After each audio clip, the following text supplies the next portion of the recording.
भाई भाई भाई भाई वो देखो साइड में।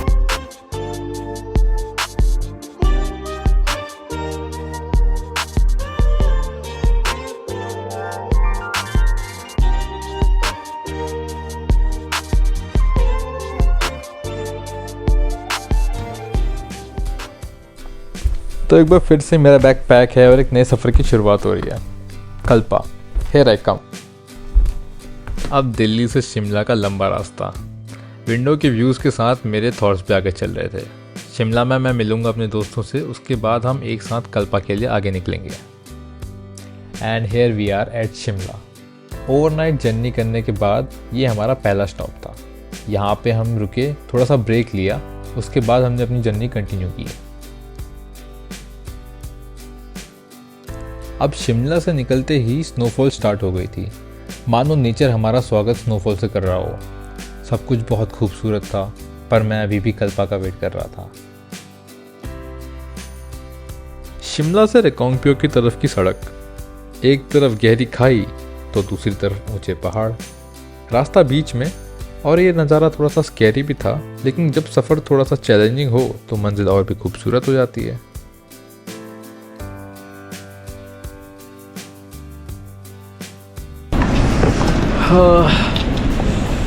कितने बजे भाई? टाइम क्या हो रहा है भाई? हो रहा है अराउंड 5:30 हो रहा है और अभी हम यहाँ पहुँचे हैं रामनगर। और रामनगर से आगे और हमें टाइम इसलिए लग गया क्योंकि हमारा जो मेन रूट था वहाँ पे हैवी स्नोफॉल हो गई, तो वो रूट ब्लॉक हो गया।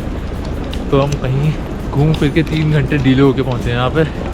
और अब हम ट्रैवलर लेके रिकांगपिओ जा रहे हैं। रात का स्टे वहीं होगा। अभी कोई स्टे भी हमने प्लान नहीं किया है, वहीं जाके देखते हैं स्टे का क्या सीन है। फिर होपफुली सुबह हम स्कूटी वगैरह रेंट करके फिर हम निकलेंगे कल्पा। और अगर सब सही रहा तो फिर अगला स्टे कल्पा का होगा। Let's see. और नेक्स्ट डे हम थे रिकांगपिओ में। लकीली ये हमारी बालकनी का व्यू था। स्नोफॉल जो कल हुई थी उसने आज रिकांगपिओ को सफ़ेद चादर में ढक दिया था। मन कर रहा था बस देखते रहो, छोटे छोटे घर, बड़े बड़े पहाड़ और वो शांति जो ढूंढते ढूंढते हम यहाँ तक आ गए थे।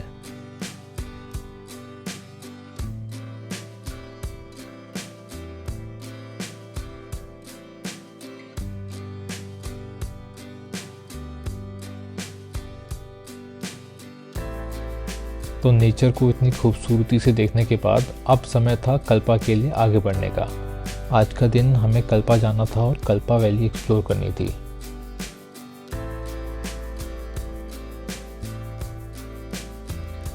रिकांगपिओ का एक छोटा सा लोकल कैफ़े, ठंड से बचने के लिए गर्म चाय या कॉफ़ी और आलू के पराठे। आज का दिन लंबा होने वाला है, इसीलिए थोड़ा सा कंफर्ट, थोड़ी सी एनर्जी, और फिर हम चलेंगे वापस से अपने सफ़र पे। तो अब हम तैयार हैं कल्पा वैली जाने के लिए। वहाँ जाने के लिए हमें लोकल बस स्टैंड से लोकल बस लेनी पड़ेगी जो कि हमें कल्पा वैली ड्रॉप करेगी। और फिर तभी रास्ते में कुछ छोटे बच्चे दिखे जो कि बर्फ़ के गोले बना के खेल रहे थे। एक पल के लिए हम भी सफ़र भूल गए थे। थोड़ी देर के लिए बचपना वापस से याद आ गया। बर्फ़, हंसी और बिना किसी रीज़न के खुशी। कभी कभी मंजिल से पहले के ये छोटे से पल ही सबसे यादगार बन जाते हैं।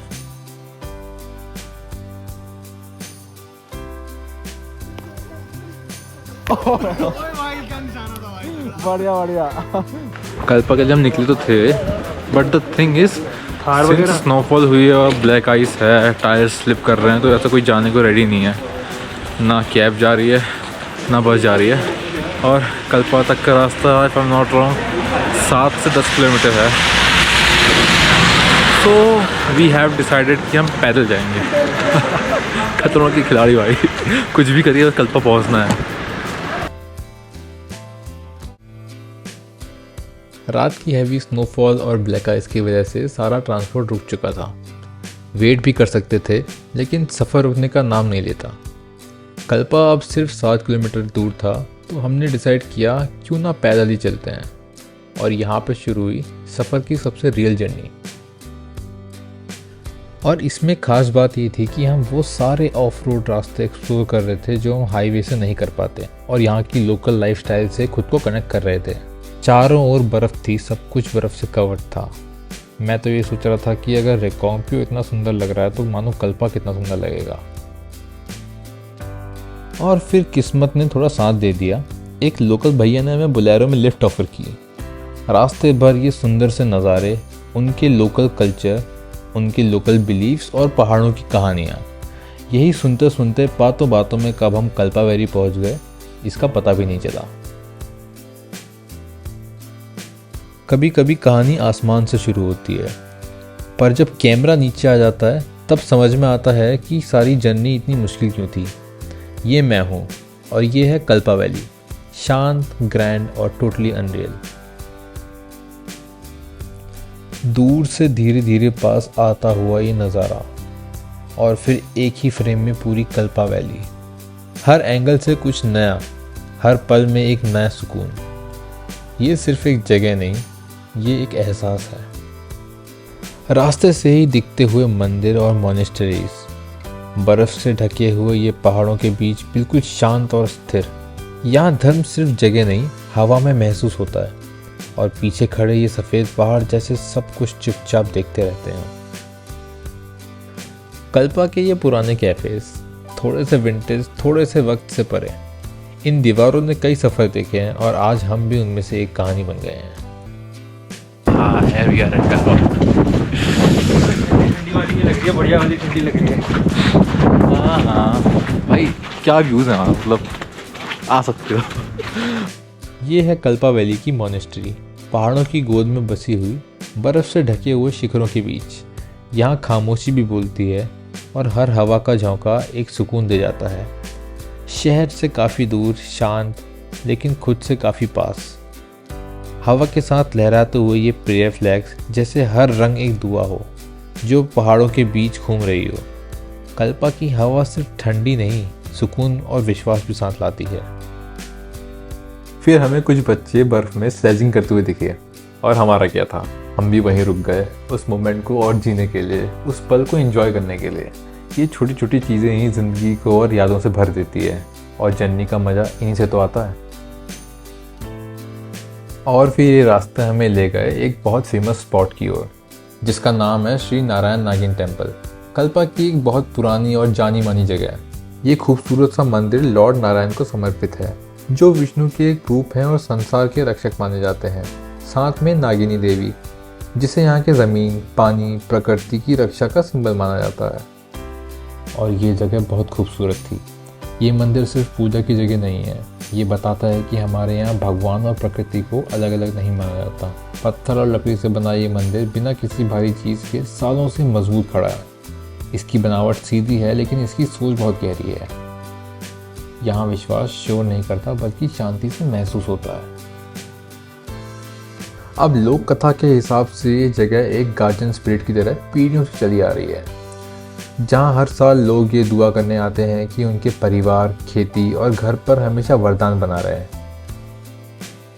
मंदिर का ट्रेडिशनल कथकुनी आर्किटेक्चर वुड और स्टोन के ऊपर बना हुआ है, और बैकग्राउंड में स्नो कवर्ड किन्नौर कैलाश के पीक दोनों मिलकर एक स्पिरिचुअल ऑरा और साइलेंस क्रिएट करते हैं।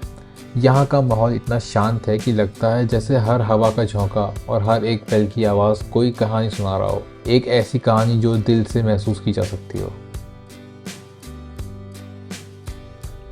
और फिर कल्पा की छोटी छोटी गलियां एक्सप्लोर करते ही हम पहुंचे रोला क्लिफ तक। The view was peaceful and breathtaking. एक साइड में लकड़ी से बने हुए मंदिर और दूसरे साइड में लोकल सेटलमेंट्स, बीच में एप्पल ऑर्चर्ड जो कि बर्फ़ से पूरे कवर्ड थे। और सिंध से जनवरी था तो हमें अभी किन्नौरी एप्पल नहीं मिले, लेकिन ये व्यू ही ऐसा था कि यहाँ खड़े होकर बस देखते जाओ। देन थोड़ा आगे चलते ही we witnessed another tradition of Himachal. Kalpa valley की दीवारों पे बनी ये रोहतांग फेस्टिवल की पेंटिंग्स यहाँ की कहानी बताती है। माना जाता है कि इस फेस्टिवल के दौरान पहाड़ों की परियां और देवी देवता कल्पा की रक्षा करते हैं। इस बार तो बस ये रंग देखे, लेकिन नेक्स्ट टाइम आके रोहतांग फेस्टिवल खुद से एक्सपीरियंस करेंगे।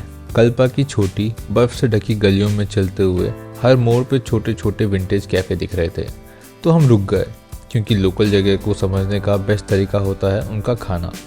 हमने ऑर्डर किए सिड्डू, कुछ सॉल्टी और कुछ स्वीट। सॉल्टी सिड्डू के साथ टैंगी एप्पल की चटनी और स्वीट वाले के साथ गर्म शहद। सिंपल लेकिन बहुत यूनिक। साथ ही एक स्पेशल लोकल डिश जो यहाँ के लोकल ग्रेन से बनती है and which use to serve with butter and honey. Taste बिल्कुल नया था, थोड़ा आउट ऑफ द बॉक्स और शायद इसी वजह से और भी यादगार। ओनर के साथ थोड़ी बातें हुई, उनकी कहानी सुनी और लगा जैसे हम सिर्फ खाना नहीं कल्पा का एक हिस्सा टेस्ट कर रहे हो।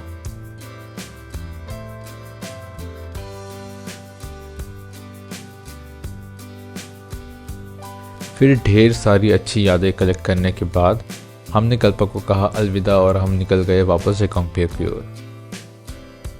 कल्पा से रिकॉम्पियो की जाएंगे, देन थोड़ा सा रिकॉम्पियो का जो लोकल मार्केट है वो एक्सप्लोर करेंगे एंड उसके बाद कल का देखते हैं क्या है। मे बी हम शिमला एक्सप्लोर करें, अभी कुछ आइडिया नहीं है, सब कुछ रैंडमली बनेगा जो भी बनेगा। और भाई तुम व्यू तो देखो भाई, ये तो होम स्टे है खैर, ये कोई आई कैन शो यू, अच्छा है बट ये व्यू देखो तुम। शाम होते होते सूरज की सुनहरी किरणें बर्फ़ पे पड़ने लगी थी। कल्पा की नॉर्मल गली से ही सामने किन्नौर कैलाश दिख रहा था, बिल्कुल शांत, बिल्कुल ग्रैंड। फिर हमें रियलाइज़ हुआ कहीं पहुंचने के लिए कुछ खास जगह नहीं चाहिए होती, कभी कभी बस चलती हुई ज़िंदगी के बीच ही सबसे खूबसूरत नज़ारे यूँ ही मिल जाते हैं।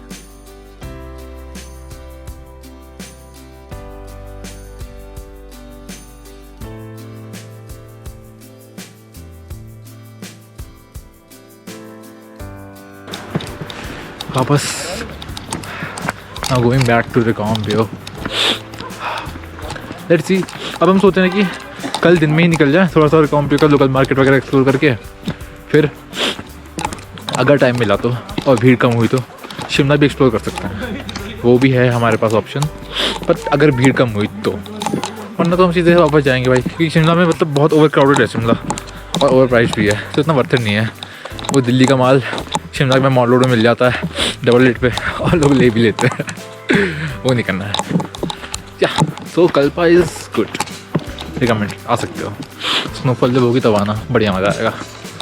हम तो से बीच के टाइम पे आए थे कि जिस दिन हम आए थे उस दिन स्नोफॉल हुई थी, तो स्नो भी मिल गई, और जब हम जब एक्सप्लोर कर रहे हैं तो आज धूप भी थी, तो काइंड ऑफ हमें दोनों फ्लेवर्स मिले हैं, स्नोफॉल भी और जो गोल्डन सनसेट वाला व्यू होता है वो भी मिला है।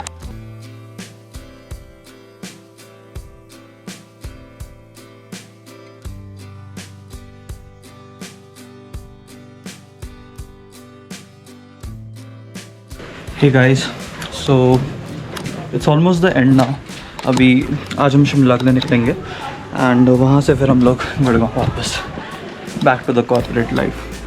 सोचा एक रूम टूर करवा देते हैं, कहाँ पर हम स्टे कर रहे थे। Let us know if you are coming. It was good and अच्छा खासा नज़ारा था, सो हैव अ लुक।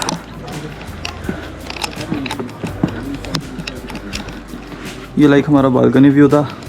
हमारे साथ 3 बंदा आए थे, तो हमने सोचा कि एक रूम जिसमें हम 4 एकोमोडेट कर सकें। भाई 4 बंदा आया था, 3 का ठीक है भाई, ओके।